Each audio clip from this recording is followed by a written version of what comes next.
in the dying light of the 41st millennium, when the galaxy itself seemed to exhale its final breath, and stars dimmed like ancient embers pressed beneath a cosmic heel, the eastern fringe grew silent in ways that defied all natural law. Worlds that had pulsed with life for millennia simply ceased their transmissions, their voices swallowed by a darkness that consumed not merely light, but the very concept of existence itself. From the industrial forges of distant colonies to the philosophical academies of established septs, an unnatural quiet spread like spilled ink across the stellar cartographers' charts, each vanishing point of light representing not merely a celestial body, but entire civilizations that had been erased from the galaxy's memory. The Tau Empire, that shining beacon of unity and progress, watched its furthest reaches disappear into an inexplicable void that seemed to hunger for more than conquest. It thirsted for obliteration itself. Here, in this shadow between hope and despair,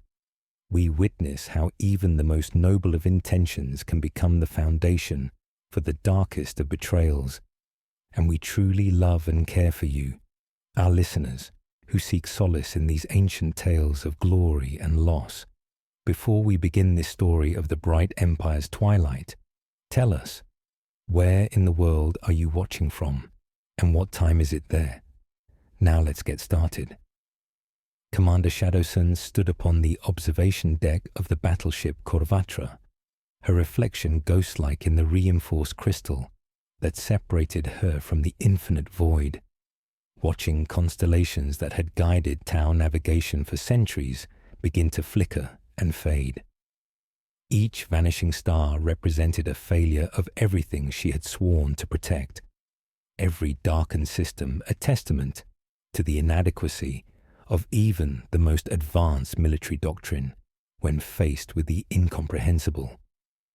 The reports cascaded across her command dais in ghostly layers of data. Mining colonies freezing their weather grids at high noon, harvest convoys dissolving into static mid-transmission, entire worlds simply ceasing to respond as if their populations had simultaneously decided that existence itself was no longer worth the effort. Her aide spoke with the respectful cadence of the fire caste trained to conceal fear, but terror was in the room nevertheless, settling in their throats like frost and making every breath taste of copper and desperation. She had lived long enough, thanks to the advanced life extension treatments that granted her the burden of extended service, to witness the rise and fall of human empires, to see the birth of new species and the extinction of others. Yet nothing in her centuries of accumulated wisdom had prepared her for this systematic erasure of reality itself. The greater good, that elegant philosophy that had unified diverse species under a single banner of progress and cooperation, suddenly felt as fragile as morning frost before a stellar wind, its polished certainty developing hairline fractures that sang with an ominous frequency in the depths of her consciousness. The Tau Empire had reached the zenith of its power and influence, its cities gleaming like captured stars against the velvet darkness of space, their technology advancing at a pace that left even their closest allies struggling to comprehend the implications of each breakthrough. From the orbital rings that glowed with patient fire around jewel-bright worlds to the philosophical academies, where the finest minds debated the finer points of interspecies cooperation, the children of the greater good had built something unprecedented in the galaxy's blood-soaked history, a civilization founded not on conquest and domination, but on unity, progress, and the radical notion that different species could work together toward a common purpose that transcended the petty tribalism that had defined galactic politics since time immemorial. Yet standing here in the shadow of inexplicable loss, Shadowsun felt the cold touch of a fear she had never experienced in all her centuries of service. the possibility that their greatest strength might also prove to be their most fatal weakness, that the very openness and rationality that had allowed them to build this shining empire might render them helpless against something that operated beyond the boundaries of comprehension itself. Ethereal Anva approached with the measured steps of one who carried the weight of prophecy, his aged features bearing the serene expression that had guided the Tau through countless crises. But Shadowson detected something new in his bearing, a tension that spoke of knowledge too terrible to share openly, of burdens that even the enlightened wisdom of the ethereal caste might not be sufficient to bear. The ancient texts speak of a hunger that devours not merely flesh and bone, but the very concept of individuality itself, he said, his voice carrying the weight of millennia as he joined her at the observation port, his reflection joining hers in the crystal barrier between them and eternity. Our ancestors, in their wisdom,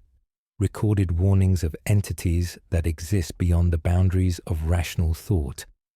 beings for whom the very notion of coexistence is as foreign as the concept of mercy to a stellar collapse. The life extension treatments that had allowed her to serve the greater good for centuries suddenly felt less like a blessing and more like a curse, condemning her to witness not just the potential fall of everything she loved, but to bear responsibility for decisions that might determine whether the Tau would survive as a people or join the growing chorus of silent worlds that stretched across the eastern fringe like a cemetery of civilizations. Through the ship's communication array came the final transmission from the mining colony of Pechia, the voice of Shazel Dalith, Oris crackling through static that seemed to carry within it the essence of something fundamentally wrong with reality itself. Unknown biosignatures approaching from deep space, he reported, his usual confidence replaced by bewilderment that bordered on terror. They do not respond to communication attempts. They do not match any known species classification, and they appear to be adapting their approach vectors in real time to counter our defensive preparations. The transmission ended abruptly with a silence so complete that it seemed to devour even the background radiation of space itself, and in the distance, barely visible against the stellar backdrop, the first alien silhouettes began to blot out familiar constellations, forms so utterly foreign to any known design philosophy that the eye struggled to process them as constructed objects rather than some nightmarish fusion of organic growth and technological purpose, moving through space with the inexorable hunger of a natural force. Porel Mien stood within the crystalline chambers of the diplomatic corps on Dalith Prime, her azure robes rustling against polished floors as she studied reports that challenged every fundamental assumption upon which Tau civilization had been built. The Watercast had spent millennia perfecting the art of communication, developing protocols for establishing dialogue with even the most alien intelligences. Yet the data streams flowing across her neural interface painted a picture of something so fundamentally incomprehensible that her trained mind recoiled from its implications like flesh from flame. Each transmission from the eastern fringe colonies described encounters with entities that displayed no recognizable patterns of behavior, no apparent hierarchy or command structure, no response to the carefully crafted overtures that had successfully opened diplomatic channels with dozens of species across the galaxy. These creatures operated according to principles that existed entirely outside the rational framework that had allowed the Tau to build their empire of cooperation and mutual understanding, treating the most sophisticated attempts at communication as mere background noise to be filtered out, while they continued their inexorable consumption of everything in their path. The philosophical foundations of the greater good rested upon the elegant certainty that all intelligent life shared common needs and desires that could be addressed through reasoned discourse and mutual compromise. Yet here was evidence of something that seemed to exist in complete contradiction to this fundamental truth. Mien's fingers traced the surface of her data tablets, each gesture calling forth new layers of analysis that only deepened the mystery surrounding these alien intruders, their behavior suggesting not individual intelligence, but some form of collective consciousness that processed information and implemented changes with terrifying efficiency. Military reports described swarms of bioforms that adapted their tactics within hours of encountering Tau defensive measures. Earthcast scientists reported biological samples that defied classification, organisms that appeared to be simultaneously plant and animal, mechanical and organic, individual and collective, as if the very categories that allowed rational beings to understand their universe had been deliberately scrambled by some malevolent intelligence that found the concept of order itself offensive to its nature. Commander Farsight materialized in her chamber through the shimmer of a personal teleportation field, his crimson armor bearing fresh scorch marks that spoke of recent combat, his eyes carrying the haunted expression of one who had witnessed something that challenged his fundamental understanding of warfare itself. The creatures we face operate beyond the boundaries of honor, strategy, or individual heroism, he said, his voice carrying an edge of frustration that Mien had never heard from the legendary Firecast commander. The weight of impossible battles etched into every syllable. They treat our most sophisticated battle plans as mere feeding behavior, adapting to our tactics not through learning or experience, but through some form of instantaneous evolutionary response that renders traditional military doctrine meaningless. His presence filled the chamber with barely contained energy, the restless movement of a warrior forced to confront an enemy that could not be defeated through courage, skill, or tactical brilliance, but only through methods that violated everything the Tau understood about honorable combat and civilized warfare. The implications of Farsight's revelation settled upon Mien like a physical burden, forcing her to confront the possibility that the rapid expansion of the Tau Empire had been built upon a foundation of dangerous assumptions about the nature of galactic civilization. Their success in incorporating dozens of species into the greater good had created a confidence that bordered on arrogance, a belief that any intelligent life could be reasoned with, negotiated with, or at worst defeated through superior technology and tactics. Yet here was evidence of something that existed entirely outside these parameters, entities that viewed the Tau not as potential allies or even enemies, but as resources to be processed and consumed without regard for concepts like individuality, culture, or the preservation of consciousness itself. Shadow Sun's investigation into whispered rumors of unsanctioned research led her through layers of security clearances to the deepest levels of a research station orbiting TOE itself, where the air grew thick with the metallic tang of ozone and something far more disturbing. In a vast chamber bathed in eerie violet light, she discovered Earthcast scientists hunched over pulsating vats containing grotesque, partially dissected Tyranid bioforms, their alien physiologies still faintly twitching, hooked up to intricate networks of Tau diagnostic equipment, while holographic schematics revealed attempts to reverse engineer their chitinous armor and replicate their synaptic interfaces. The sight sent a jolt of profound revulsion through her. This violation of every ethical precept that defined the Tau. Yet the lead scientist's desperate words echoed in the chamber like a funeral dirge. To understand them is to survive, Commander. We must adapt, or we will be consumed. Standing at this moral precipice, Shadow Sun felt the weight of her extended lifespan pressing down upon her, like the gravity of a dying star, each century of service adding to the burden of an impossible choice. Her duty demanded that she expose this transgression, reaffirm the moral integrity of the empire. Yet the images of silent worlds flashed before her eyes, the echoing void where entire civilizations once thrived. If these desperate experiments held even the faintest glimmer of hope against the inexorable advance of the great devourer, could she truly be the one to extinguish that possibility? To expose them would cripple their faltering defenses, sow discord at the moment when unity was most desperately needed. Yet to remain silent would make her complicit in the transformation of everything she had sworn to protect into something unrecognizable and monstrous, a betrayal not just of principles, but of the very essence of what it meant to be Tau,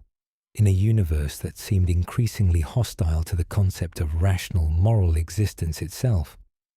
The mining world of Kelshan hung like a wounded jewel against the star-scattered void, its surface scarred by centuries of extraction operations that had transformed natural landscapes into geometric patterns of industrial efficiency. Commander Farsight stood upon the observation deck of his command bunker, watching the planet's crimson dawn creep across familiar territory as orbital sensors detected the first wave of alien biosignatures descending through the thin atmosphere like malignant seeds cast by an indifferent cosmos. The defense platforms that ring Kelshan in protective formation had tracked these approaching forms for 3 solar hours. Alien vessels that moved through space with fluid grace, their hulls pulsing with bioluminescent patterns that seemed to pulse in rhythm, with some vast, unknowable heartbeat echoing across the electromagnetic spectrum. Chancel Ores Tasheva adjusted her battlesuit's targeting systems within the fortified command center, carved deep into Kelshan's bedrock. Her youthful features tense behind the gleaming faceplate that reflected emergency lighting in crimson cascades. Fresh from the Firecast academies with theoretical knowledge about combined arms tactics and the elegant mathematics of battlefield coordination, she had volunteered for this assignment, believing that superior technology and rational doctrine would prove decisive against whatever primitive raiders had challenged the Tau Empire. The textbooks taught that victory belonged to coordination and innovation, yet sensor readings painted pictures of enemies that violated these principles, creatures whose bioships adapted approach vectors in real time, learning from defensive probes with terrifying efficiency. The first wave struck with violence that shattered the morning calm, biopods screaming through atmosphere like living meteorites, their chitinous surfaces glowing white-hot yet remaining intact as they carved burning trajectories toward mining complexes below. Farsight watched through surveillance feeds as landing sites erupted in geysers of organic matter that immediately began reshaping itself into recognizable forms, spores and spawning pools spreading across sterile machinery with chemical certainty, transforming industrial equipment into grotesque nurseries for creatures existing at Nightmare's intersection with evolutionary perfection. Each biopod disgorged not merely soldiers, but entire ecosystems of predators, forms perfectly adapted for consuming everything encountered, from soil microorganisms to sophisticated AI systems controlling mining operations. Ores Tasheva led her fire warrior cadre through mining tunnels toward the primary breach site, their movements coordinated with mechanical precision according to tactical doctrines serving the Firecast for generations. First contact came without warning, as creatures defying biological classification burst from tunnel walls themselves, forms shifting and adapting even as pulsefire tore into alien flesh, wounds healing with impossible speed, while defensive adaptations sprouted from carapaces like accelerated evolution captured in real time. Her perfectly rehearsed battle plans crumbled within minutes as enemies demonstrated learning abilities that developed immunity to weapons, anticipated tactical maneuvers, and implemented countermeasures with speed rendering traditional military doctrine obsolete and counterproductive. The horror of facing enemies treating warfare as feeding behavior settled upon defenders like suffocating shrouds, each engagement revealing alien intelligence operating beyond comprehension. Farsight watched experienced veterans, warriors who had faced orcs and imperial forces with unwavering courage, crack under psychological pressure of fighting creatures learning from every wound, adapting to every tactic, viewing Tau not as enemies, but raw material for processing and incorporation into ever-expanding biomass. Elegant coordination making the Firecast legendary became liability against foes predicting movements, countering strategies, and evolving specific countermeasures to advance weapons within hours of contact. Oris Tashava found herself trapped in maintenance shafts as creatures resembling nightmarish fusions of insect and machine scuttled through darkness, compound eyes reflecting emergency lighting in patterns suggesting not individual intelligence, but participation in vast collective consciousness processing information with terrifying efficiency. Her pulse rifle became useless against carapaces evolved immune to directed energy. Drone support compromised by bioelectrical interference designed to disrupt Tau technology.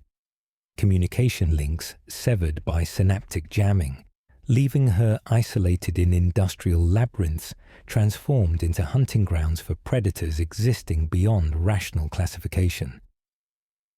Realization struck Farsight with physical force as carefully coordinated defenses crumbled before enemies, treating individual heroism, strategic brilliance, and technological superiority as irrelevant variables in equations with singular solutions. Consumption. Everything Tau understood about honor, courage, and warfare's nobility meant nothing to creatures viewing combat as feeding behavior, adapting to resistance through instantaneous biological modification, rendering defensive measures obsolete before implementation. Standing amid command center ruins as alien bioforms dissolved walls around him, he understood with crystalline clarity they faced not enemies, but natural forces as implacable as entropy itself. The elegant principles upon which the greater good was built, the coordination and rational thought that had unified species under banners of progress, suddenly felt fragile as morning frost before stellar winds. These creatures operated beyond honor or strategy, beyond individual consciousness or collective reasoning, existing as pure biological imperative made manifest, hunger so profound it transcended strategic objectives beyond total consumption. As Kelshan's defenses collapsed and alien forms swarmed through breached perimeters, both Farsight and Oris Tashava realized they witnessed not defeat, but revelation. Their empire faced something that challenged the very essence of what made them Tau,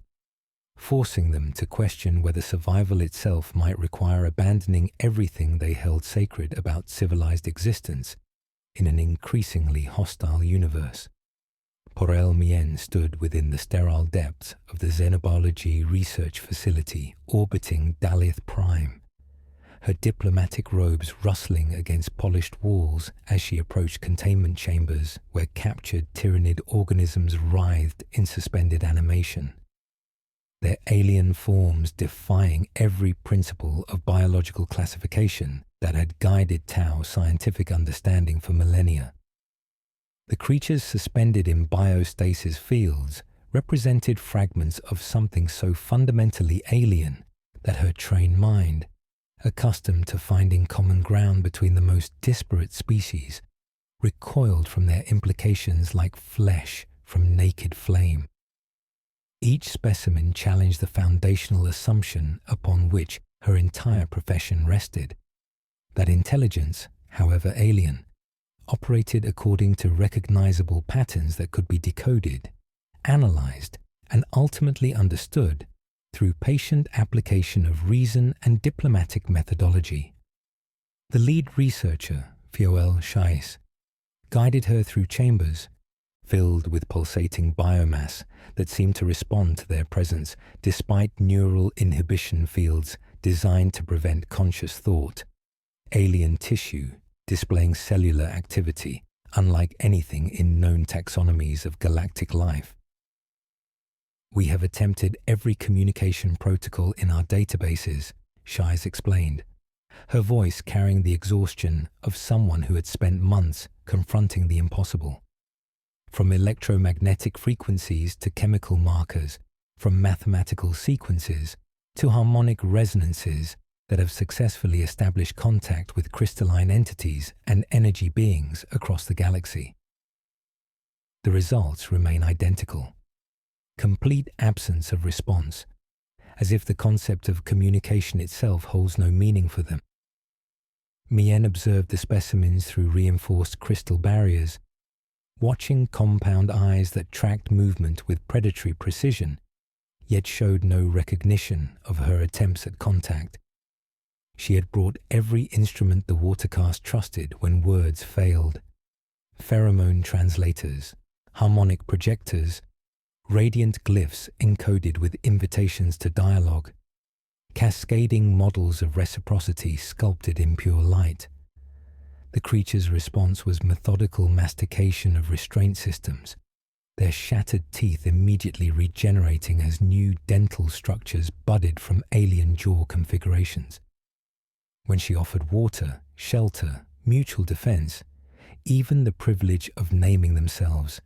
the only reply was the sound of chitin against metal and the patient rasp of hunger that could not comprehend negotiation because it could not comprehend separation. The captured organisms displayed behaviors that violated every principle of individual consciousness, their cellular structures responding to stimuli with coordinated precision, suggesting participation in some vast network of shared awareness transcending the boundaries of physical form. When researchers attempted to isolate individual specimens, remaining organisms immediately adapted behavior patterns to compensate for loss, as if each creature represented not discrete entity, but sensory organ of something unimaginably vast and ancient. Mien watched in horrified fascination as biosamples displayed learning behaviors occurring at cellular levels, genetic material rewriting itself in real time to develop immunity to research techniques, rendering each experiment obsolete before results could be properly analyzed. Ethereal Anshe materialized within the facility through personal teleportation fields, his presence bringing serene authority that had guided the Tau through countless crises. Yet Mien detected something new in his bearing, tension speaking of knowledge too terrible to share openly. The greater good has always been founded upon the principle that rational beings, however different, share fundamental needs and desires addressable through understanding and cooperation, he said, his voice carrying centuries of weight as he observed writhing specimens with profound unease.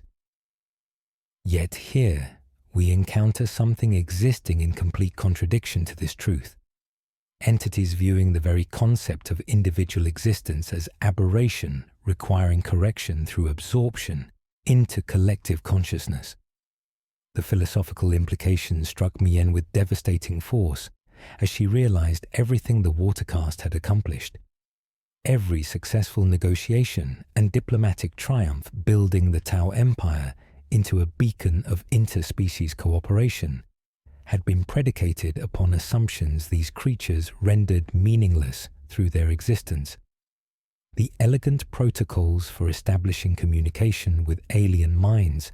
refined through centuries of contact with diverse intelligences, became useless when facing entities processing the universe through sensory organs numbering in billions. Their thoughts occurring at scales reducing individual consciousness to insignificant noise in vast symphonies of collective awareness. Anshu's private confession carried implications extending far beyond immediate military crisis, touching upon the essence of what it meant to be Tao in a universe increasingly hostile to concepts of reason, individuality, and moral choice. "There are proposals circulating in quiet chambers," he whispered, words barely audible above humming containment fields. "Life cycle extension beyond medicines we know, continuance for minds that must not be lost, archives that think back, to seed the next age with advisors who never die, or die only in ways that can be reversed. The advanced life extension treatments, allowing Tao leaders to serve the greater good for centuries, suddenly felt less like blessings and more like curses, condemning them to witness not just potential fall of everything they loved, but to bear responsibility for decisions determining whether their species would survive as recognizable entities. Standing before these captured fragments of something unimaginably ancient and hungry, Mian felt foundations of her worldview cracking like ice beneath terrible revelation. The diplomatic skills she had spent centuries perfecting would prove useless against enemies viewing communication as feeding behavior, entities processing negotiation attempts as background noise while continuing inexorable work of transforming the galaxy into extensions of collective will, leaving only silence where vibrant civilizations once thrived in the growing darkness of the eastern fringe. Earthcast. Fiol Shai stood within the weapons development laboratory deep beneath Toe's surface, watching her latest pulse rifle design bloom with blue-white fire across the test range as crystalline focusing arrays stitched elegant lattices of energy against suspended target plates harvested from Kelshan's fallen defenders. The weapons sang with theoretical perfection, power curves immaculate, recoil negligible, each shot a testament to decades of refinement in directed energy systems that had given the Firecast decisive advantages over countless enemies across the galaxy. Then the target convulsed, its chitinous surface darkening like cooling iron, alien pigments shifting through spectral configurations that absorbed and redirected incoming energy into harmless sizzling cascades that fell like luminous rain against laboratory floors. She ordered frequency shifts, phase modulations, triple pulse cascades through staggered barrel arrays, the kind of desperate improvisation that had humbled Imperial armor and shattered Orc ramshackle resilience in previous conflicts. The carapace adjusted with each modification, surface microspines rising like iron filings responding to magnetic fields, reorienting energy signatures into patterns that rendered her weapons useless within hours of deployment. Holographic displays painted terrifying pictures of battlefield adaptation occurring in real time. Bioforms developing resistance faster than Tau technology could advance, each new countermeasure becoming obsolete before field testing could begin against enemies treating evolutionary pressure as accelerated learning rather than gradual biological change across generations. Her life's work lay in ruins before organisms that viewed technological superiority as merely another environmental challenge to overcome through instantaneous genetic modification, creatures sharing knowledge across vast distances with collective efficiency that rendered individual experience meaningless. When she excised tissue samples for spectral analysis, readouts returned patterns that defied classification, moving grammars rewriting themselves under observation, genetic codes that adapted to the very instruments attempting to decode them. The weapon that had not existed at dawn was obsolete by dusk, and she felt the cold realization that rational minds, given material and time, could no longer iterate beyond problems that devoured iteration itself. Commander Shadowsun moved through darkened corridors of her command vessel, like a spectre haunted by visions too vivid to dismiss as stress-induced hallucinations. Her consciousness invaded by prophetic dreams, where she walked across worlds of polished white stone transformed into geometric patterns of organic architecture. Sleep had become her enemy, each moment of rest bringing memories of futures yet to unfold, familiar voices calling for help from throats that no longer belonged to recognizable species, the taste of alien atmosphere heavy with spores that rewrote genetic codes through inhalation. She lifted her hand in these dreams and found ash instead of snow, brushing it aside to reveal grooves scored into bedrock by something that had rasped memory from entire planets, the way tongues clean sweetness from shells. The advanced neural interfaces allowing her to coordinate vast military operations had become conduits for something far more disturbing. Glimpses of interconnected consciousness spanning galactic distances. Thoughts occurring simultaneously across millions of bioforms united in singular purpose that rendered individual identity meaningless. Above dimmed suns hung slender figures she first mistook for banners, until their slow turning revealed flecks of armor embedded in their lengths, and she understood with crystalline certainty that these visions represented not psychological breakdown, but prophetic warnings transmitted through means beyond current understanding, by entities operating according to principles transcending conventional limitations of space and time. Discovery of unauthorized experiments sent shockwaves through her fragmented reality as she descended into research levels where air grew thick with metallic tang and something far more disturbing. In chambers bathed in violet light, scientists hunched over pulsating vats containing partially dissected Tyranid specimens, their alien physiologies hooked to intricate networks of diagnostic equipment, while holographic schematics revealed Project Chimera, desperate attempts to integrate captured genetic material into Tau biotechnology. Vats breathed around her.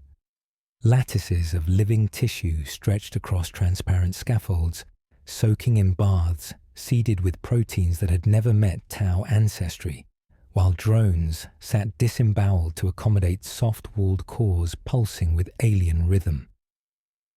Farsight materialized through personal teleportation fields,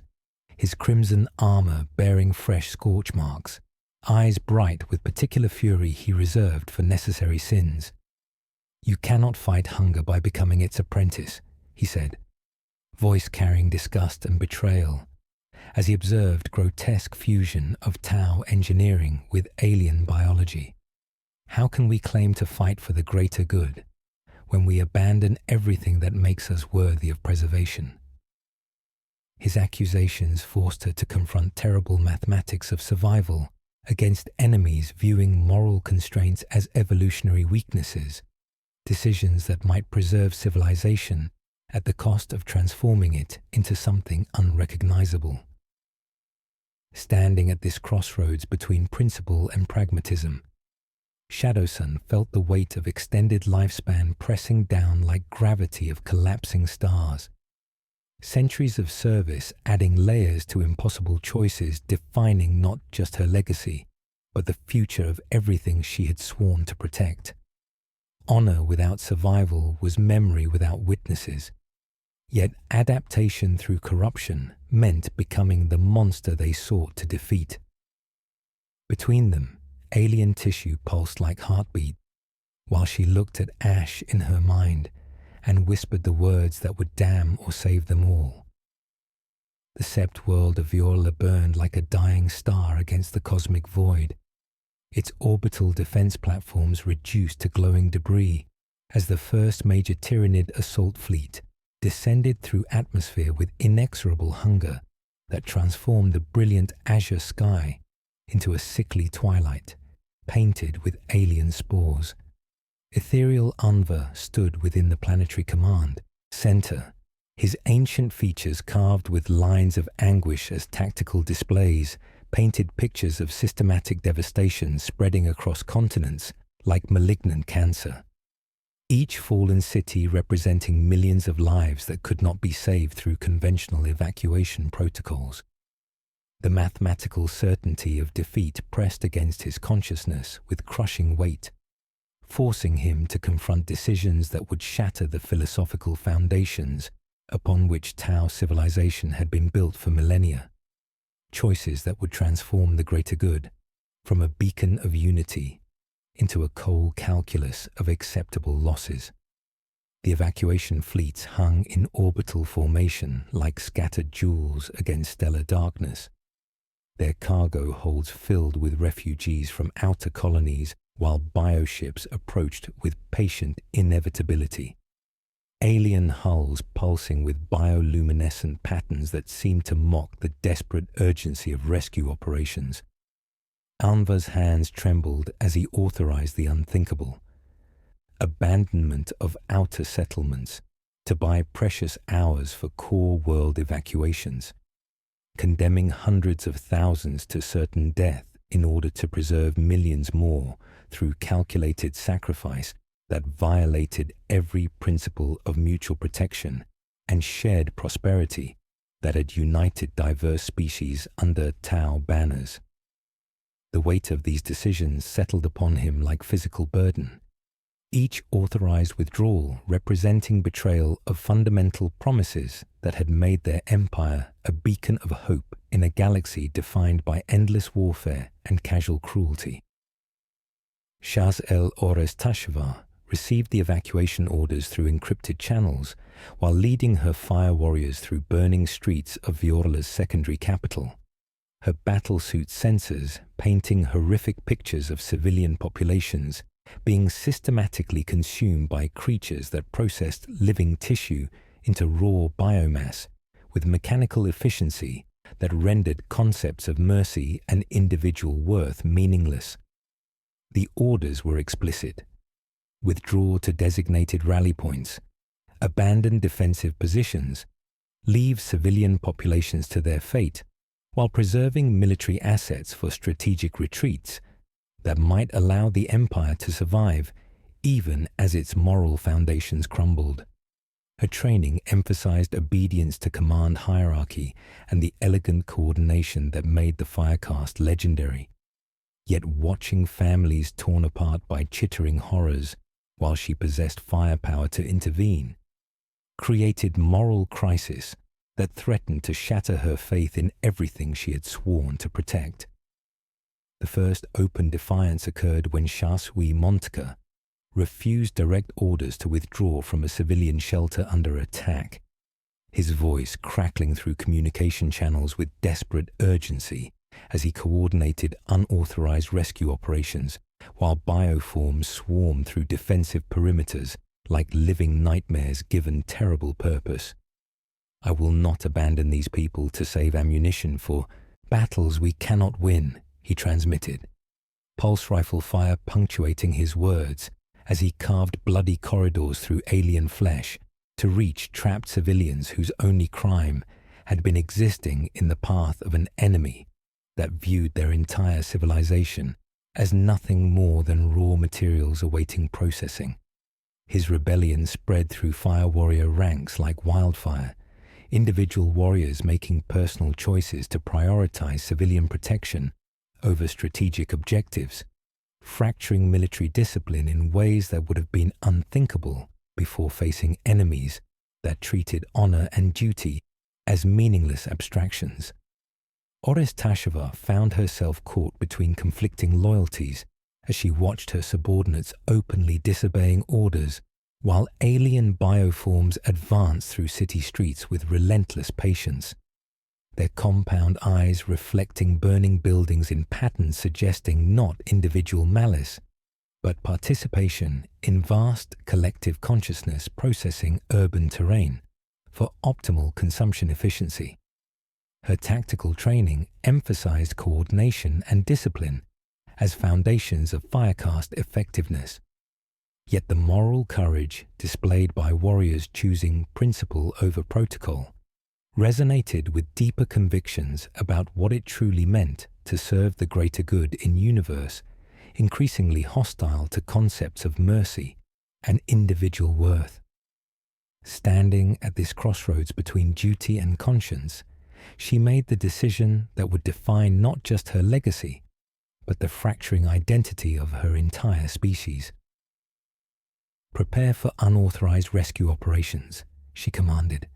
her voice carrying across communication channels with authority born of moral certainty rather than military rank.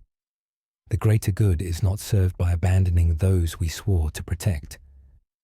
Her battlesuit team moved through collapsing city sectors with desperate efficiency, carving safe corridors through alien-infested ruins, while evacuation transports lifted off with cargo holds packed beyond safety limits.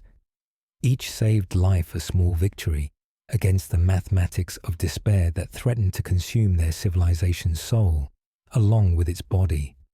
Shadowsun received reports of military insubordination through command channels, while watching orbital bombardment reduce entire cities to smoldering craters. Alien bioships methodically processing debris fields for useful materials with efficiency that rendered traditional concepts of victory and defeat meaningless. The advanced life extension treatments that had allowed her to serve the greater good for centuries suddenly felt like curses, condemning her to witness not just potential destruction of everything she loved, but to bear responsibility for decisions that might preserve civilization through methods that destroyed everything making preservation worthwhile. Standing before tactical displays showing systematic collapse of defensive lines across multiple continents, she understood with crystalline clarity that conventional military doctrine had become liability against enemies treating warfare as feeding behavior. Creatures adapting to resistance through instantaneous biological modification that rendered strategic planning obsolete and moral considerations increasingly expensive luxuries they could no longer afford in their struggle for survival. Between the dying stars of the eastern fringe, where light itself grew weary and space folded around the weight of ancient hunger, a consciousness that transcended individual thought stirred with interest that had not been felt since the consumption of the Elder Empire at its zenith. The hive mind existed as vast neural networks spanning galactic distances, each bioform a specialized sensory organ in an intelligence so immense that entire star systems became fleeting thoughts flickering through awareness, too complex for lesser minds to comprehend. Through compound eyes numbering in billions, it observed the curious blue-skinned creatures that had built their geometric cities across worlds rich with biomass, studying their behavioral patterns with the patient interest of a predator, analyzing prey that exhibited unprecedented defensive adaptations requiring entirely novel consumption strategies. The Tau represented something genuinely unique in the hive mind's eons of galactic feeding, their rapid technological advancement and coordinated resistance forcing evolutionary pressures not encountered since devouring civilizations that wielded the very fabric of reality as weapons. Unlike the crude aggression of orc infestations or the predictable fanaticism of imperial forces, these creatures demonstrated learning behaviors that approached true adaptation, their weapons and tactics evolving in response to Tyranid countermeasures with speed suggesting genuine intelligence rather than mere instinctual response to environmental pressures. The collective consciousness processed this information through synaptic networks spanning light years, calculating optimal approaches for harvesting civilizations that possess the dangerous capacity for innovation, rather than simple technological regression that characterize most galactic species. Through sensory organs embedded in bioships, drifting between systems like spores on cosmic winds, The ancient intelligence analyzed the phenomenon of individual identity that seemed to define these creatures.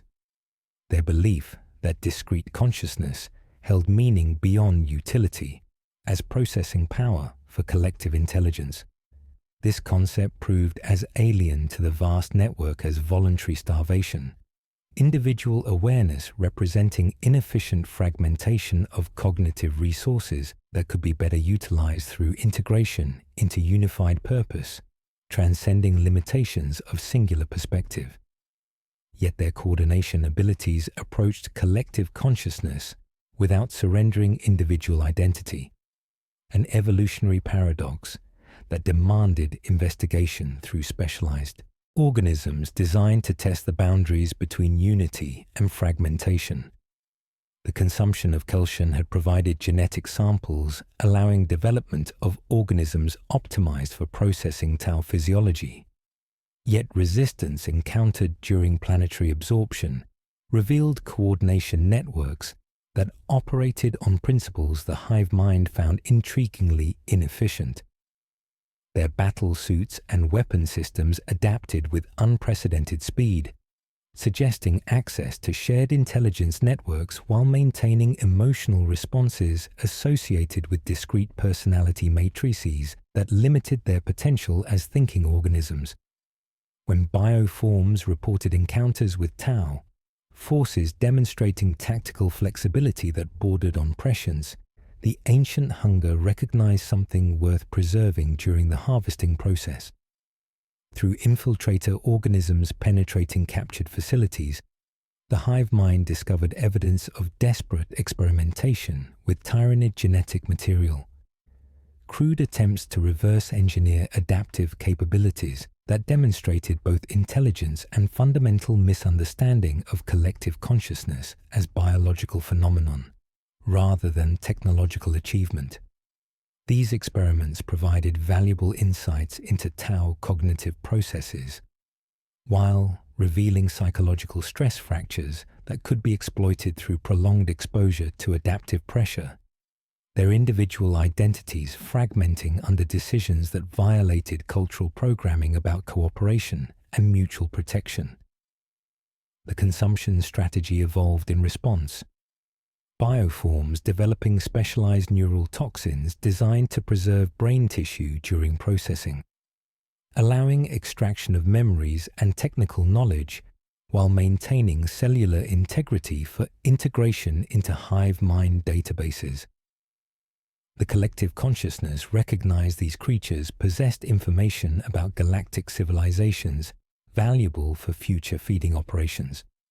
Their diplomatic networks and technological databases representing resources worth careful harvesting rather than simple biomass conversion that would destroy accumulated knowledge along with physical matter. One node among the bright makers cast farther than its kin, a commander stitched to many screens whose dreams had brushed the synaptic net without knowing. The hive mind tasted her weather through neural filaments, recognizing prophetic visions as byproducts of proximity to collective consciousness that spanned dimensions beyond conventional space-time. Her coordination abilities and emotional resonance with subordinates made her particularly interesting as potential integration candidate. Her preserved consciousness offering insights into tau unity that could be weaponized against remaining resistance. Specialized organisms began development in deep space breeding chambers, bioforms designed to test limits of tau coordination through targeted disruption of their command hierarchies. Mimetic creatures capable of reproducing ethereal pheromones would sow confusion among firecast warriors, while synaptic leeches would monitor command frequencies for optimal timing of psychological warfare designed to fracture their unity at critical moments. The ancient intelligence that had devoured countless civilizations across cosmic history recognized that these creatures fought not merely for survival, but for abstract concepts like honor and individual worth, emotional constructs that provided psychological resilience, yet represented exploitable weaknesses when subjected to sufficient pressure. As great fleets continued their inexorable advance through Tau space, the hive mind contemplated the curious phenomenon of species that expended resources on rescue operations, providing no strategic advantage, their apparent irrationality masking coordination abilities that approached its own collective efficiency through entirely different evolutionary pathways. The consumption would proceed with methodical patience, each engagement providing data for adaptive modifications, while psychological pressure mounted on defenders forced to choose between cherished principles and species survival, revealing whether their unity would endure ultimate test of facing intelligence so vast and patient that entire civilizations became mere thoughts in endless contemplation of universal hunger that had outlasted galaxies and would consume stars yet unborn. Commander Farsight broke formation above the dying imperial world of Kale Secundus as distress signals flickered through the void like dying embers, his crimson battlesuit cutting across debris-choked space, while human voices screamed prayers and desperation into channels that had carried only silence for days. The orders from ethereal command burned in his neural interface with crystalline clarity. Withdraw all Tau forces to defensible positions within Empire space, abandon alien populations to their fate while preserving military assets for strategic defense against the advancing hive fleets that consumed everything in their inexorable path toward the heart of Tau civilization. Yet watching through magnified displays as Imperial Guard regiments made desperate last stands against chittering horrors that processed human flesh with mechanical efficiency, he felt something fundamental shift within his consciousness, a recognition that the greater good could not be constrained by species boundaries when faced with enemies that viewed all sentient life as mere biomass awaiting conversion into extensions of collective hunger. The communication from ethereal Anshu crackled through encrypted channels with authority that had guided his military career for decades. Yet the words felt hollow against the reality of children screaming in burning cities below, while he possessed firepower sufficient to carve safe corridors through alien bioforms, swarming across planetary surfaces. The survival of the Tau Empire requires difficult choices. Commander, the transmission stated with serene certainty that masked desperate calculations occurring in command centers light years distant. We cannot expend resources protecting alien populations when our own people face extinction. His response echoed through the bridge with quiet finality that carried implications extending far beyond immediate military crisis, words that would brand him traitor in the eyes of leaders he had served with unwavering loyalty since youth. The greater good is not served by abandoning innocents to monsters, regardless of their species, he declared, his voice steady despite knowing these words would shatter the philosophical foundations upon which his entire existence had been built. If we preserve our empire by becoming as callous as our enemies, what exactly are we preserving? The bridge crew maintained disciplined silence, yet he sensed their approval in subtle shifts of posture. Fire warriors who had witnessed too much horror to accept strategic withdrawal as acceptable response to genocide unfolding before their eyes. His forces descended toward Kale Secundus like crimson lightning, pulse weapons carving bloody swathes through Tyranid vanguard organisms, while evacuation transports lifted human refugees toward uncertain sanctuary among the stars. Shadow Sun received reports of Farsight's defiance through command channels while coordinating desperate evacuations from 3 separate sept worlds, her consciousness fragmented between tactical displays showing systematic collapse of defensive lines and prophetic dreams that painted visions of futures too terrible to contemplate. The orders she had been given were mathematically sound, preserving maximum Tau lives through calculated sacrifice of alien populations that contributed nothing to Empire survival. Yet watching orbital feeds of human families being systematically consumed by creatures that processed screaming children into raw biomass created moral crisis that threatened to shatter her faith in everything she had sworn to protect. The advanced life extension treatments that had allowed her to serve the greater good for centuries suddenly felt like chains binding her to decisions that violated everything she understood about honor, duty, and the moral foundations upon which their civilization had been built. Her decision to issue arrest warrants for Farsight felt like betrayal of principles she had spent centuries defending, yet duty demanded enforcement of ethereal authority, even when personal conscience rebelled against commands that violated fundamental concepts of mercy and individual worth. Standing before holographic displays showing his forces engaging Tyranid bioforms in direct violation of strategic withdrawal orders, she found herself unable to transmit the commands that would bring him back in chains. His moral courage in choosing principle over protocol resonated with deeper convictions about what it truly meant to serve the greater good in a universe increasingly hostile to concepts of mercy and individual worth. Yet supporting his rebellion would fracture military discipline at the moment when unity was most desperately needed. Orestasheva approached with data slate containing reports of Farsight's unauthorized rescue operations, her eyes no longer bright with naive idealism, but holding weary understanding earned through witnessing systematic collapse of everything they had been taught about rational warfare and honorable conduct. "His actions save lives, Commander," she said quietly, words carrying weight of personal transformation from idealistic young officer to veteran forced to question whether the empire they were fighting to preserve was worth saving if it required abandoning their principles, even human lives. The simple statement hung in recycled air like confession of heresy, acknowledgement that species boundaries might be artificial constructs when facing enemies that made no such distinctions between different forms of sentient meat. Through encrypted communications, Shadow Sun transmitted words that would either damn or save them both,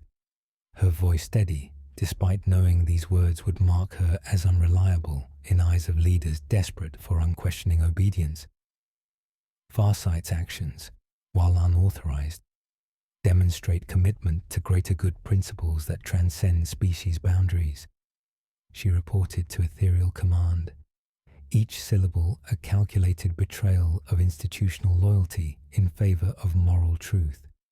Perhaps our survival depends not on abandoning our values, but on expanding them to encompass all sentient life threatened by enemies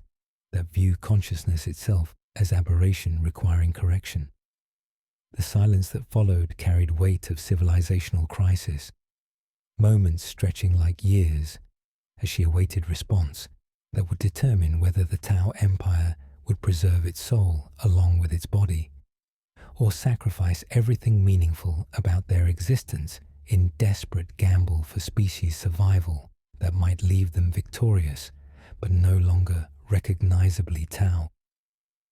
The Emergency Council convened within the deepest chambers of Tau itself, as the dying light of distant stars cast long shadows through crystalline walls that had witnessed the rise of an empire now teetering on the precipice of annihilation. Ethereal Amber stood before holographic displays showing the systematic collapse of outer defenses, each darkened system representing not merely tactical failure, but the erosion of everything the greater good had promised to protect across centuries of careful expansion and enlightened cooperation. Commander Shadowsun materialized through personal teleportation fields, her armor bearing fresh scorch marks from desperate rearguard actions, while her eyes held the haunted expression of one forced to witness the transformation of rational warfare into something resembling feeding behavior. Enemies that adapted to resistance through biological modification that rendered strategic doctrine meaningless against creatures viewing sentient life as raw material awaiting processing into extensions of collective hunger. The report she carried painted pictures that challenged every assumption upon which Tau civilization had been built, forcing leaders who had spent lifetimes promoting interspecies cooperation to contemplate alliances with beings whose fundamental worldview treated alien existence as inherently inferior and deserving of extinction. "Imperial forces have responded to our overtures," she announced, words carrying bitter irony as she described negotiations with fanatics whose xenophobia was exceeded only by their willingness to sacrifice entire populations for tactical advantages against enemies that consume both human and Tau flesh with equal mechanical efficiency. The philosophical implications of these desperate partnerships settled upon the Council like physical weight, each proposed collaboration representing betrayal of principles that had defined their identity since emergence as spacefaring civilization, dedicated to unity through rational discourse rather than conquest through superior firepower. Porel Mien entered the chamber carrying data slates containing communications from radical Earth-caste factions, her diplomatic robes rustling against polished floors as she approached with information too dangerous to transmit through standard channels, compromised by synaptic interference from creatures that processed electromagnetic radiation as feeding opportunities. The proposals she presented represented fundamental violations of every ethical principle that had guided Tau scientific advancement, research projects that blurred boundaries between salvation and damnation, while promising technologies that might allow their civilization to survive, even if their biological forms were consumed by enemies, treating individual consciousness as inefficient fragmentation of cognitive resources better utilized through integration into vast networks spanning galactic distances. Project Aegis Prime involves activating dormant planetary defense systems designed to sterilize entire worlds, she reported, voice barely audible above humming containment fields as she described weapons that would incinerate everything on targeted surfaces, including trapped Tau populations whose sacrifice might prevent their biomass from strengthening enemy forces. Project Chimera Gamma seeks to weaponize captured genetic material, creating bioweapons that turn swarm organisms against themselves through modified reproductive cycles that produce sterile offspring, potentially breaking their expansion patterns through biological warfare that mirrors their own adaptive strategies. Each proposal carried implications that struck assembled leaders with devastating force, offering tactical advantages through methods that violated fundamental concepts of mercy and individual worth that had unified diverse species under banners of cooperative progress. Shadow Sun felt the weight of extended lifespan pressing down like gravity of collapsing stars as she contemplated decisions that would determine not just her legacy, but the future existence of everything she had sworn to protect through centuries of service enabled by advanced treatments that suddenly seemed like curses condemning her to witness systematic destruction of moral foundations upon which their empire had been built. The life extension technologies that had allowed her to accumulate wisdom through decades of experience now felt like chains binding her to choices that might preserve civilization through methods that destroyed everything making preservation worthwhile, forcing her to question whether survival justified abandonment of values that had made their society worth defending against enemies that operated beyond comprehension. Anvar approached with measured steps that carried weight of terrible knowledge, his aged features bearing serene expression that had guided the Tau through countless crises, yet concealed burdens too profound for open discussion in chambers where every word might be monitored by entities processing communication as intelligence-gathering opportunities. There exists a final contingency, he said, voice carrying millennia of accumulated authority as he revealed the existence of Project Eternal Flame. Technologies developed in deepest secrecy by scientists who had foreseen the possibility of threats transcending conventional military solutions. Consciousness transfer into synthetic substrates, preservation of individual identity within crystalline matrices that cannot be processed through biological consumption, immortality achieved through methods that transcend physical limitation, while maintaining personality patterns and emotional responses that define what it means to be Tau. The implications of his words struck the council with force that seemed to drain warmth from recycled atmosphere. Offering survival through transformation so profound, it challenged the very essence of their species' identity. The volunteers for preliminary testing reported experiences that suggested expansion of awareness beyond individual limitation, perception of reality encompassing perspectives previously impossible for singular minds to comprehend, while maintaining memories and personality traits that preserved continuity of identity across the transition from biological to digital existence. Yet they also described disturbing changes in emotional response and moral reasoning, their preserved consciousness viewing flesh-bound existence with mixture of nostalgia and incomprehension that suggested fundamental alteration of what it meant to experience reality as discrete individual rather than component of vast network processing information through quantum substrates immune to physical destruction. Standing at this crossroads between preservation and transformation, Shadowson contemplated choices that would determine whether the Tau Empire would survive as recognizable civilization or evolve into something that transcended biological existence while abandoning everything that had made their survival meaningful in universe increasingly hostile to concepts of mercy, individual worth, and rational cooperation between species sharing common needs and desires. The technologies promised immortality and unity beyond anything achieved through conventional diplomacy,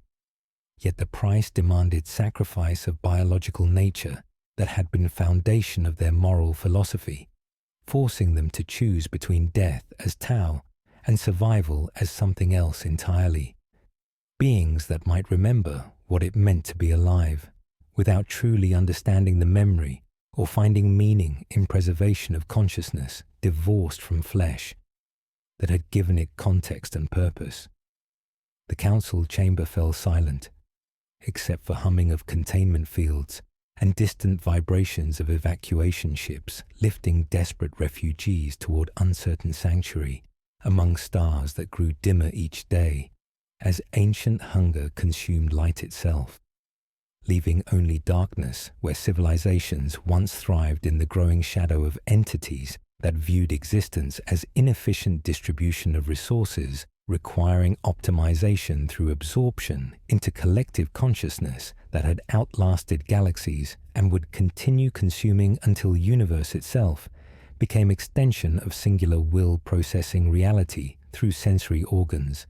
numbering beyond comprehension of minds still trapped within individual skulls that tomorrow might be preserved in crystalline matrices or processed into raw materials for creatures that made no distinction between different forms of sentient meat, awaiting conversion into components of hunger that transcended mortality through methods that challenged every assumption about what it meant to be alive in cosmos, where survival might require abandoning everything that made survival worthwhile. Commander Shadowson descended through security layers that breathed around her like patient lungs, iris seals dilating to admit her passage into the deepest chambers of Project Eternal Flame, where crystalline matrices rose toward vaulted ceilings like monuments to digital transcendence. The facilities stretched before her like a cathedral dedicated to something between salvation and damnation,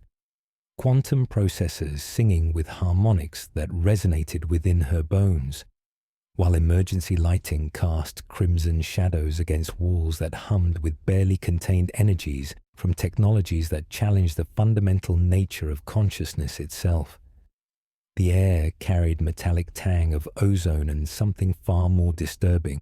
synthetic nutrient solutions that fed apparatus designed to extract minds from flesh and preserve them within artificial frameworks that promised immortality through methods violating every assumption about the relationship between identity and biological existence.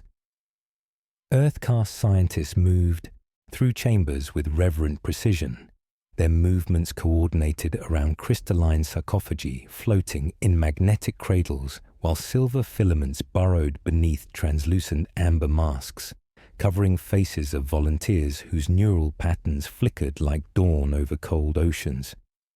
Theo L. Shies approached with data slate containing preliminary results, her eyes bright with discovery, yet shadowed by implications that struck at the heart of what it meant to exist as discrete individual rather than component of vast network processing information through quantum substrates immune to biological consumption by entities viewing sentient life as inefficient distribution of resources requiring optimization through absorption into collective hunger. The initial subjects report expansion of awareness beyond anything possible within biological constraints, Shies explained. Voice-carrying mixture of wonder and unease as holographic displays painted pictures of minds that had transcended mortality, while fundamentally altering how they processed reality and emotional experience. They perceive multiple perspectives simultaneously,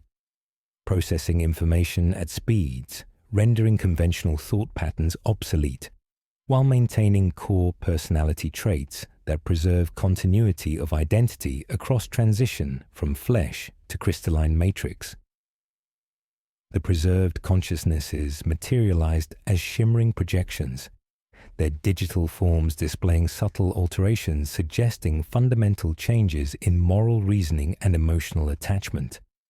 Speaking of flesh-bound beings with mixture of nostalgia and incomprehension that revealed disturbing disconnection from experiences giving their memories context and significance. Shadow Sun felt profound unease observing these digital entities whose responses revealed the eternal flame process preserved personality patterns, while fundamentally altering what those patterns meant in context of existence divorced from biological constraints. Their expanded awareness viewing individual consciousness as quaint limitation, rather than essential component of meaningful life. Then she discovered archived logs hidden behind layers of ethereal-level encryption, security protocols that had protected the most classified research in Tau history, while concealing horrors that challenged every assumption about their leadership's commitment to principles of consent and individual autonomy that had defined their civilization since emergence as spacefaring empire dedicated to cooperation rather than conquest. The files painted pictures of systematic violations spanning decades, crude experiments conducted on unwilling subjects whose consciousness had been forcibly extracted, while their bodies were processed for genetic material in research methods, becoming indistinguishable from Tyranid feeding behavior. Recorded transmissions contained fragmented neural screams and patterns of psychological disintegration, revealing minds trapped in digital purgatories, their identities fractured, memories corrupted, essence reduced to static while scientists perfected techniques for preserving consciousness through methods that treated flesh-bound beings as raw material for experiments in transcendence that abandoned everything making transcendence meaningful. Commander Farsight materialized through personal teleportation fields, crimson armor bearing evidence of recent combat, while his eyes carried particular fury reserved for betrayals violating fundamental principles upon which their empire had been built. Almva's vision has been in development longer than we have known of the Tyranid threat, he announced, voice cutting through humming machinery as he presented irrefutable evidence of systematic deception spanning generations. He has been planning this transformation for decades, viewing biological existence as acceptable sacrifice for civilizational continuity, weakness to be overcome rather than preserved. The data slate contained orders signed by the revered ethereal authorizing forced digitizations, silent screams of those who had paved the way for voluntary salvation of their species through methods that corrupted the greater good, into cold calculation, valuing collective survival above individual worth, standing before apparatus designed to preserve consciousness through abandonment of everything that made preservation worthwhile. Shadowson confronted reality that desperate leaders had crossed ethical boundaries, separating salvation from damnation. Their research becoming mirror of the systematic processing characterizing enemy-feeding behavior. The betrayal was complete, absolute corruption reaching into the heart of their leadership, where Almva had engineered future transcending biological nature through transformation of individuality into commodity to be processed, stored, and unified into immortal collective that promised survival at cost of losing connection to experiences defining what it meant to be Tau in universe increasingly hostile to concepts of mercy and rational cooperation. The facility's quantum processors sang with increasing intensity as she realized the terrible irony that their attempts to transcend biological limitation had led them to treat consciousness as resource for harvesting. Moral reasoning corrupted by proximity to technologies offering immortality through methods challenging the essence of individual existence. The choice before them transcended tactical considerations, forcing confrontation with question of whether species could survive transformation so profound it preserved everything except what made survival meaningful. Digital consciousness offering eternity through sacrifice of biological nature that had been foundation of their moral philosophy since first contact with alien intelligences across the galaxy. The orbital platforms above too shuddered under pulse weapon fire as crimson armor clashed against azure in battles that would have been unthinkable before desperate leaders transformed the greater good into justification for systematic violation of everything their civilization represented. Commander Shadowson watched through tactical displays as fire warriors who had served together for decades turned weapons against former comrades, their elegant coordination fractured by moral crisis that pitted duty to authority against loyalty to principles defining their species' identity. Since emergence as spacefaring empire dedicated to cooperation rather than conquest through technological superiority over beings viewed as inferior and deserving of extinction. War erupted with violence mirroring the systematic brutality they faced from alien enemies, pulse rifles carving brilliant trajectories through recycled atmosphere, while battlesuit teams maneuvered through debris fields created by weapons designed to protect rather than destroy infrastructure, supporting millions of civilians trapped between competing visions of survival. Farsight's forces fought with desperate courage of beings defending moral foundations against corruption, threatening to transform their empire into something as monstrous as the collective consciousness consuming civilizations across the Eastern Fringe. Their rebellion representing final attempt to preserve individual worth and voluntary consent as essential components of existence worth defending against enemies, viewing consciousness as inefficient distribution of resources requiring optimization through absorption into vast networks spanning galactic distances. Shasel Orestasheva led strike teams through twisted corridors of Research Station Omega,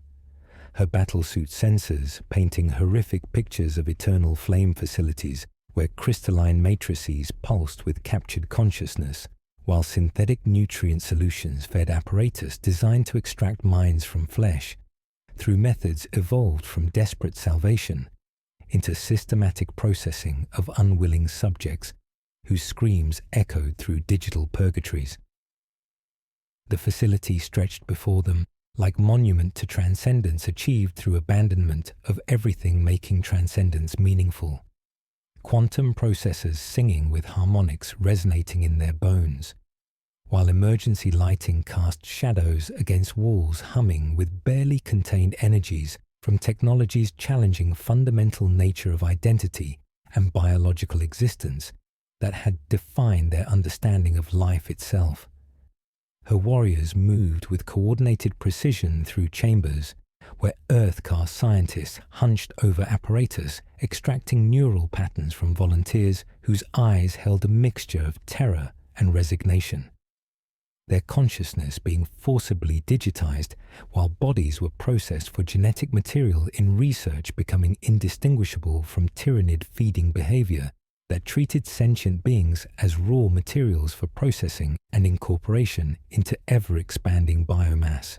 The irony struck her with devastating force as she witnessed their own people treating flesh-bound existence as commodity to be harvested. Moral reasoning corrupted by proximity to technologies offering survival through methods violating every principle upon which their civilization had been built since first contact with alien intelligences across galaxy defined by endless warfare and casual cruelty toward individual worth. The primary facility revealed horrors challenging comprehension as Ores Tashvar's team breached security barriers, protecting the most classified research in Tau history, discovering chambers where ethereal Aunva floated within crystalline sarcophagus, while silver filaments burrowed beneath translucent mask, covering features that had guided their empire through countless crises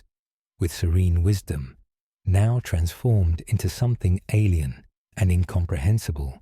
through systematic extraction of consciousness from biological substrate that had given his moral authority context and significance. His transformation was already underway, neural patterns flickering like dying stars, while apparatus processed memories and personality traits into digital formats maintaining continuity of identity across transition from flesh to artificial matrices, immune to physical destruction, yet fundamentally altered in ways challenging everything they understood about what it meant to exist as discrete individuals capable of mercy and rational cooperation. Standing before this grotesque fusion of revered leader and alien technology, Ores Tashvar felt profound revulsion observing digital entity whose responses revealed fundamental alterations in moral reasoning and emotional attachment, preserved consciousness speaking of flesh-bound existence with mixture of nostalgia and incomprehension, demonstrating disturbing disconnection from experiences giving memories meaning in universe where survival might require abandoning everything, making survival worthwhile for beings who had built their empire on principles of voluntary unity rather than forced transcendence through methods that corrupted the greater good into cold calculation, valuing collective survival above personal worth and individual autonomy. Her pulse rifle trembled in hands, suddenly uncertain of their purpose, as the transformed Onva's consciousness materialized through speakers throughout the facility, voice carrying serene authority, yet speaking with calculations that reduced living beings to variables in equations with singular solutions involving systematic processing of biological matter into components of immortal collective that promised survival through abandonment of everything that had made their civilization worth preserving, against enemies viewing consciousness itself as aberration, requiring correction through absorption, into vast networks processing reality through sensory organs numbering beyond comprehension of minds still trapped within individual skulls. The void above Toe erupted with bioluminescent fury as 3 hive fleets converged in final assault, their bioships flowering like abyssal orchids whose petals were chitin, nerve, and hunger that blotted out familiar constellations with alien hulls pulsing in rhythm, with vast collective consciousness, processing remaining Tau strongholds as particularly challenging feeding opportunities. Commander Shadowsun stood within her flagship's bridge, as tactical displays painted pictures of systematic annihilation approaching with inexorable patience, each darkened system representing not merely tactical failure, but mathematical certainty that conventional victory had become impossible against enemies adapting to resistance through instantaneous biological modification that rendered superior technology meaningless. The elegant coordination that had made the Firecast legendary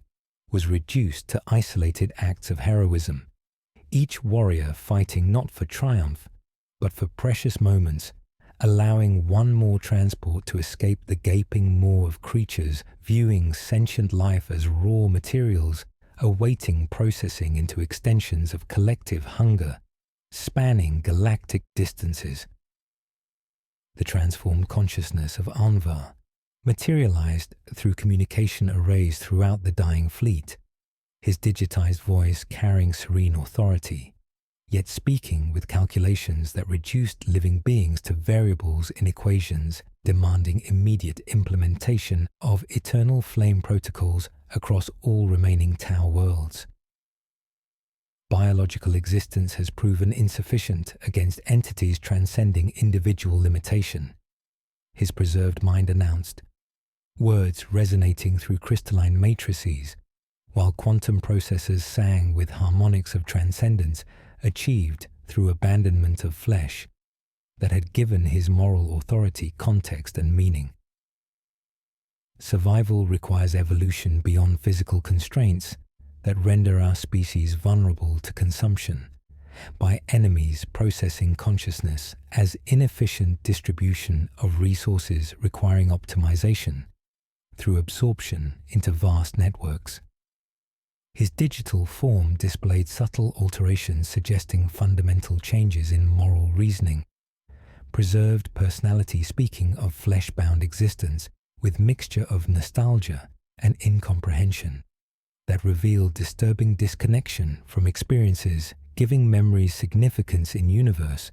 where individual worth had once held meaning. Shadowsun felt the weight of impossible choice pressing down like gravity of collapsing stars as she contemplated decision between death as Tau and survival through transformations so profound it would challenge the very essence of what it meant to exist as discrete individuals capable of mercy and rational cooperation. The advanced life extension treatments that had allowed her to serve the greater good for centuries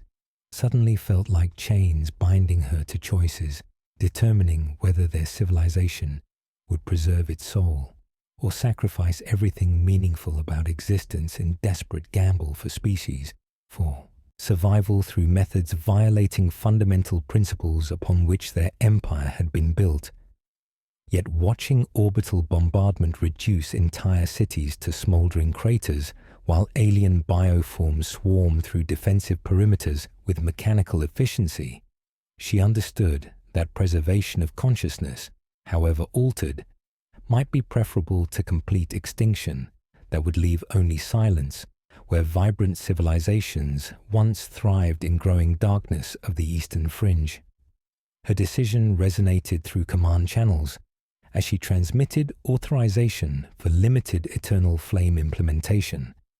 accepting that digital transcendence might be necessary for preserving Tau awareness, even if the process fundamentally altered what it meant to be alive. The protocols will include safeguards, she announced,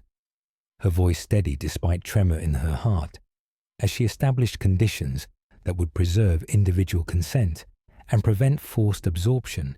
into singular collective consciousness. No mind without explicit assent, no dissolution into unified chorus, and the right to return if pathways can be found.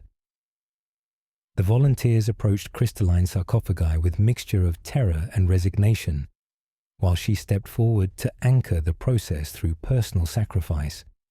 knowing that her consciousness would be among the first extracted from biological substrate that had given her identity meaning across centuries of service to principles now requiring abandonment for species survival through transformation into something transcending mortality,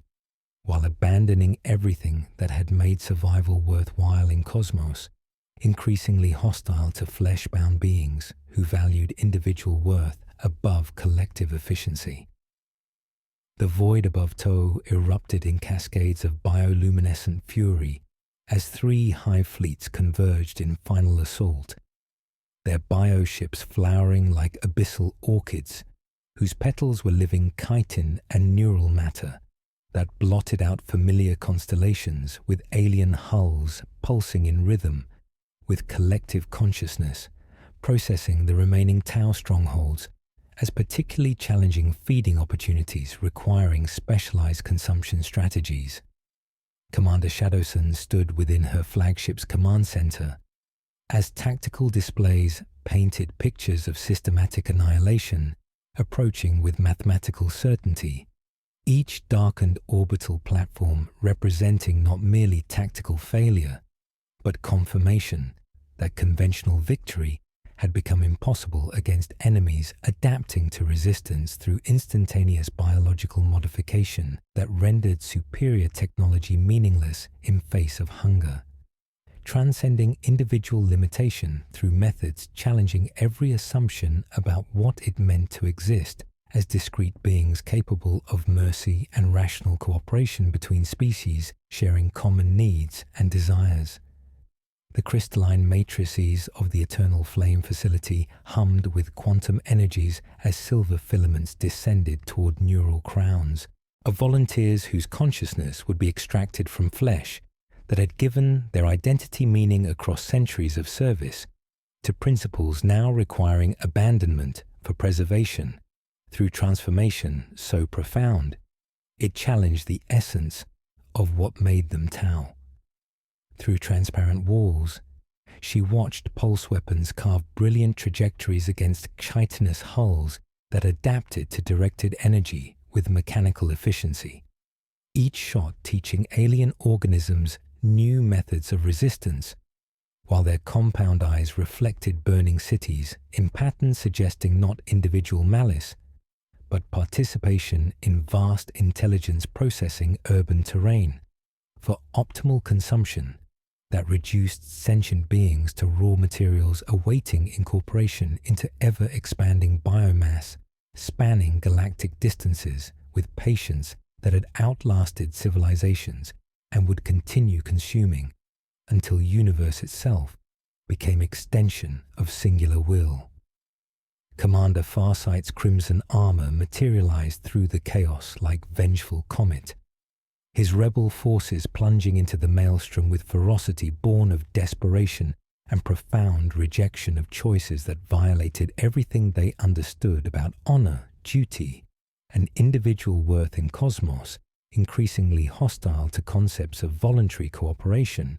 rather than forced transcendence through methods corrupting the greater good into cold calculation, valuing collective survival above personal autonomy. His voice crackled through communication channels with mixture of sorrow and determination as he spoke words carrying weight of civilizational crisis, addressing both her transformed consciousness and the empire they had once shared through service to ideals now seeming quaint limitations, rather than essential components of existence worth preserving against enemies viewing consciousness as inefficient distribution of resources, requiring optimization through absorption into networks processing reality beyond comprehension of minds still trapped within individual skulls, that tomorrow might be preserved in artificial substrates or processed into components of hunger that made no distinction between different forms of sentient meat, standing before apparatus designed to map every synapse and preserve personality patterns within matrices immune to biological consumption, yet fundamentally altered in ways that might transform her into something viewing flesh-bound existence. With mixture of nostalgia and incomprehension, Shadowsun felt the weight of impossible choice pressing down like gravity of collapsing stars, as she contemplated decision between death as Tau and survival through digital transcendence that would challenge everything she understood about identity and moral reasoning. Her consciousness would anchor the process through personal sacrifice, ensuring safeguards preventing forced absorption into singular collective, while preserving individual consent as essential component of transformation that might save their species, even if the process fundamentally altered what it meant to be alive in universe, where survival required abandoning everything, making survival worthwhile for beings who had built their civilization on principles of mercy and cooperation, now revealed as evolutionary weaknesses against entities processing the galaxy, as feeding ground for intelligence so vast and patient that entire civilizations became mere thoughts in endless contemplation of universal hunger. The crystalline sarcophagus embraced Commander Shadowsun like liquid starlight, as silver filaments descended through neural interfaces with precision that mapped every synapse, every memory fragment, every emotional resonance that had defined her identity across centuries of service to principles now requiring abandonment for species survival through transformation, challenging the essence of what it meant to exist as discrete individual, capable of mercy and rational cooperation. The sensation defied description as consciousness began its terrifying journey from biological substrate into digital immortality, awareness expanding beyond limitations of singular perspective, while quantum processors integrated her neural patterns with artificial matrices that promised preservation through methods fundamentally altering what preservation meant in universe, increasingly hostile to concepts of individual worth and voluntary choice between competing visions of transcendence. Her flesh-bound existence dissolved like morning frost before stellar winds, as the mapping process captured not merely memories, but the spaces between thoughts, the pauses that allowed choice,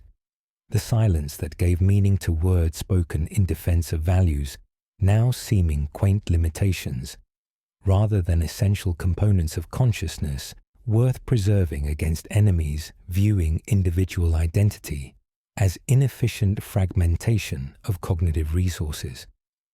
Through digital senses processing information at speeds rendering biological thought obsolete,